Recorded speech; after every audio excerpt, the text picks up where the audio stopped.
Sir, we wish to see Jesus. Well, don't we all? In our gospel reading today, Jesus begins to make his triumphant entry into Jerusalem, an event in the gospel that we will celebrate as church next Sunday, Palm Sunday. But as of now, in our reading, the people that are gathering on the streets with palm branches in hands, with hearts beating fast in anticipation, don't know what to look for. What will this man, Jesus, look like? They all wish to see Jesus. Will they recognize him when he comes? I think that they are convinced that they will. They wish to see him, but don't have a clue what to look for. Will he ride in on a stallion, clad in gold and jewels like any other king? What is it that they are looking for? The guests want to know. Remember, they didn't have Facebook back then. What Jesus looked like was going to be a surprise. And I'll bet they got it when he showed up riding on a donkey, no outward signs of kingship at all.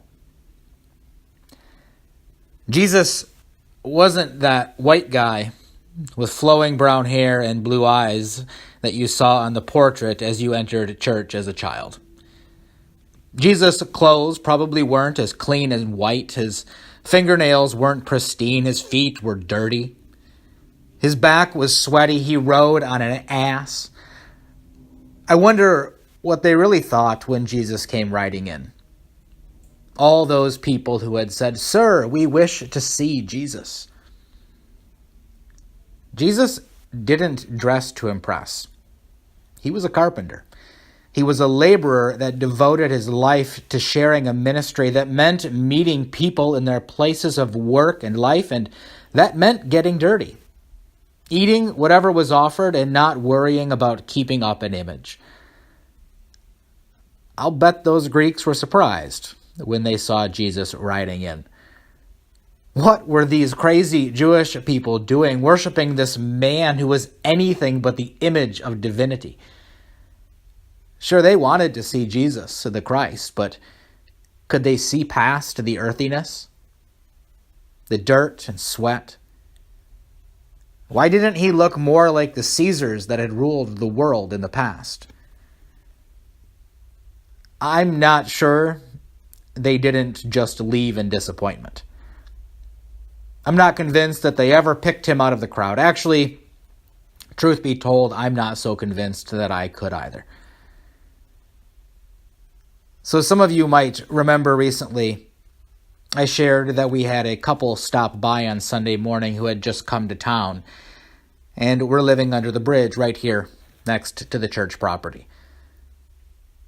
I told you how they came, and I told them about CSS and where they might be able to get help. Well, I want to share with you just how that ended. The next morning, Monday morning, I woke up in a panic. I realized that I had missed seeing Christ, who had come to my door and asked for help. As I laid in bed waking up, I remembered Christ sitting there on the chairs in my office. She had a little dog with her who was coughing in need of medicine. He was wearing no shirt, just a Carhartt coat over his bare chest. Her hair was dirty. His voice was rough as the cough echoed in the room. His fingers were dirty. When I shook his hand, I immediately thought, don't forget to wash as soon as they leave. I offered them a prayer. I gave them 4 bottles of water. I explained that I didn't have what they were looking for. I gave them an address and a phone number and watched them leave the property, not ever getting what they had come for. A simple t-shirt, so that Jesus didn't have to choose between sunburn and more sweat for another day. Do you remember? I shared my story up here that morning, happy that I could send them to CSS. But that next morning, I still woke in a panic. I had watched Jesus leave the property, and I wanted him back now. I had realized just how much I had failed at seeing him in that man, in that woman, and even in that dog who had come begging at my door. I had failed to do all that I could have done. I didn't take off my shirt and give it to him. I didn't do everything I could have, though I felt okay with it at the time. But the next day it all came rushing up on me. I had failed to see Jesus Christ right in my office. Sure, I say I wish to see Jesus, but when he showed up, my fear and judgments stopped me from seeing him. I knew what I had to do. I needed to find those people who needed help. I couldn't live comfortably knowing what I had done to Jesus. I searched the church for resources.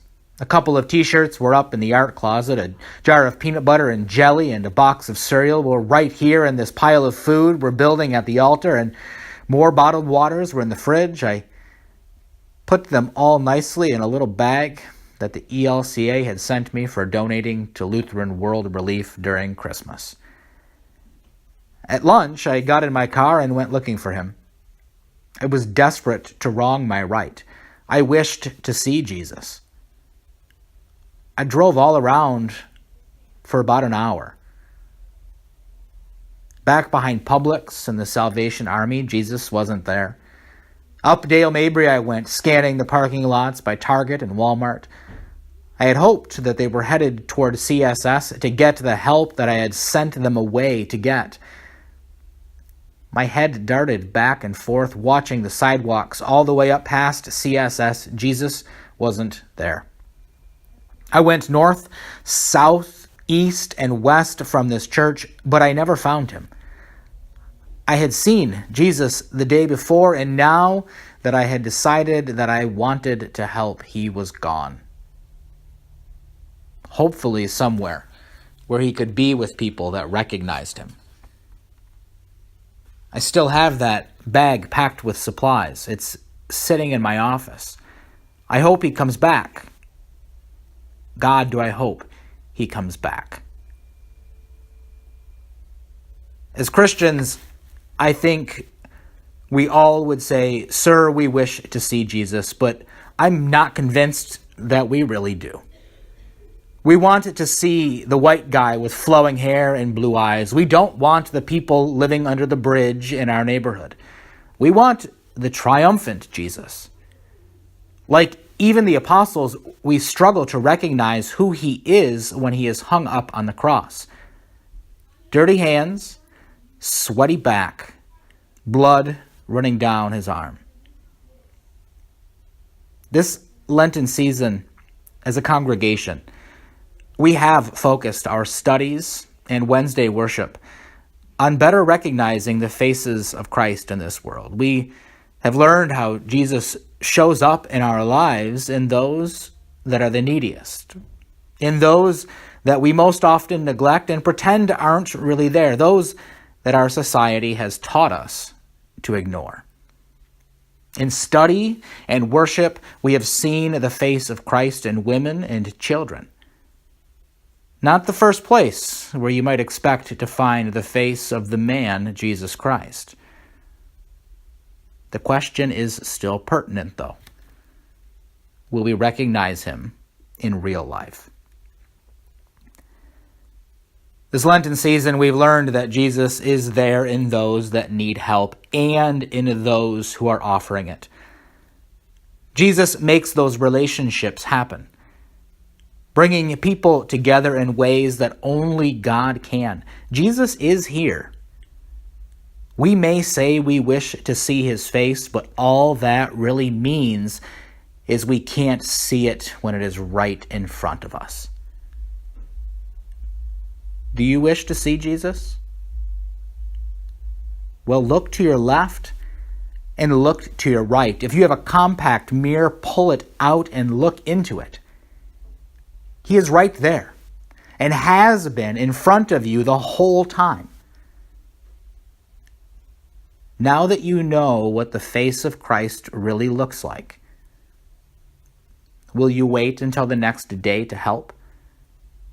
Will you wait until it is too late? Will you send him somewhere else? Don't make the mistake I did. If you wish to see Jesus, then see Jesus. You don't want that feeling of searching the world and coming up empty.